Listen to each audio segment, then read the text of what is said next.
The fate of the Titanic survivors. The sinking of the Titanic, which occurred between April 14th and 15th, 1912, is the most famous shipwreck in history and has given rise to numerous legends.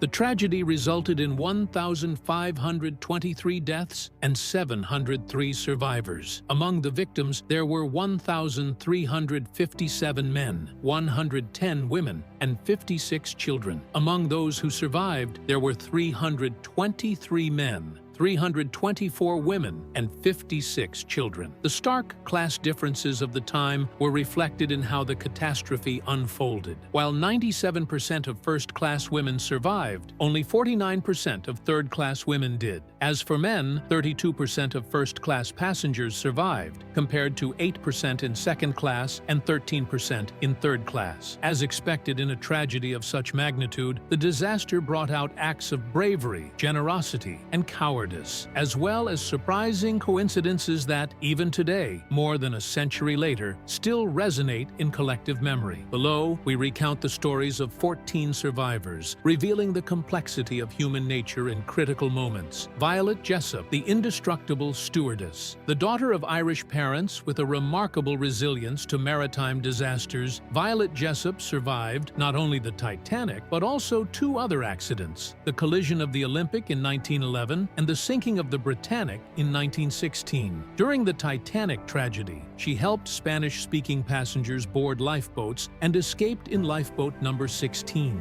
She worked for the White Star Line for years and passed away in 1971 at the age of 83 after a lifetime dedicated to the sea. Richard Norris Williams, the tennis player who defied fate. Traveling with his father when the tragedy struck, he broke down a door to free a trapped passenger and was reprimanded by a White Star Line employee. He spent 6 hours in freezing water before being rescued. Although doctors recommended amputating his legs due to frostbite, he refused. Not only did he recover, but he also won the U.S. Open in 1914 and 1916. Edith Rosenbaum, the stylist who lost her luggage. A first-class passenger, Rosenbaum boarded with so much luggage that she had to rent an additional cabin for her 19 suitcases. She wanted to insure her belongings in Cherbourg, but was assured that the ship was unsinkable. She escaped on a lifeboat with a musical box, which she played to calm the children. Her lawsuit against the White Star Line for lost luggage became one of the most famous. She passed away in London in 1975 at the age of 95. Alice Cleaver, the enigmatic nanny. She worked as a nanny for 1-year-old Trevor Allison, a member of a wealthy Canadian family. When disaster struck, she took the baby and boarded a lifeboat without informing the family. Her decision may have doomed the child's mother, who refused to leave the ship without her son. She never spoke about the incident and took her secret to the grave in 1984. Dorothy Gibson, the actress who brought her story to the screen. A famous actress of her time, Gibson survived in the first lifeboat launched. Upon arriving in New York, she was quickly offered the chance to star in Saved from the Titanic, one of the first films about the tragedy, released just a month after the sinking. Charles Juggin, the chef who defied the cold. This cook not only helped load provisions onto lifeboats, but, after drinking alcohol to calm his nerves, fell into the water when the ship split apart. Miraculously, the alcohol in his blood helped him endure the freezing temperature until he was rescued.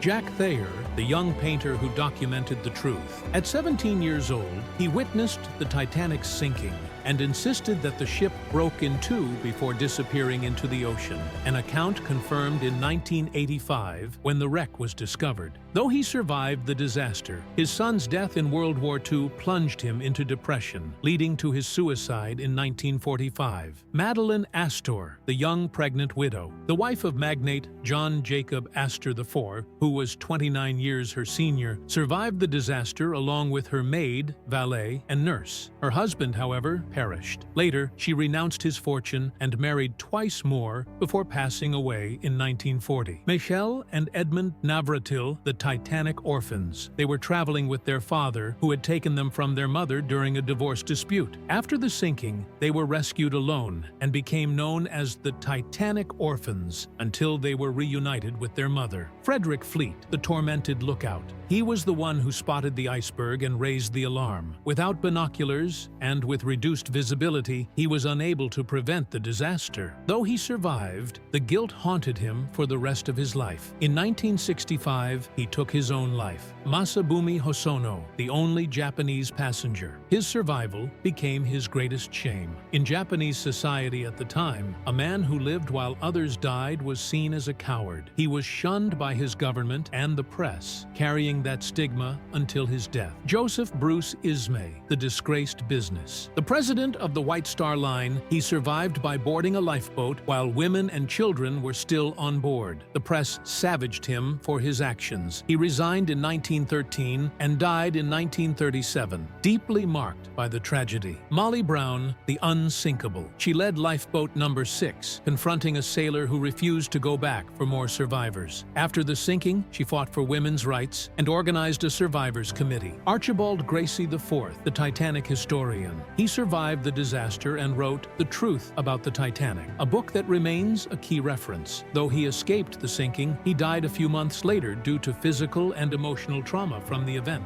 These are just a few of the remarkable stories of those who survived the most infamous maritime disaster in history. The Titanic not only shaped the fate of those on board, but also left an indelible mark on history.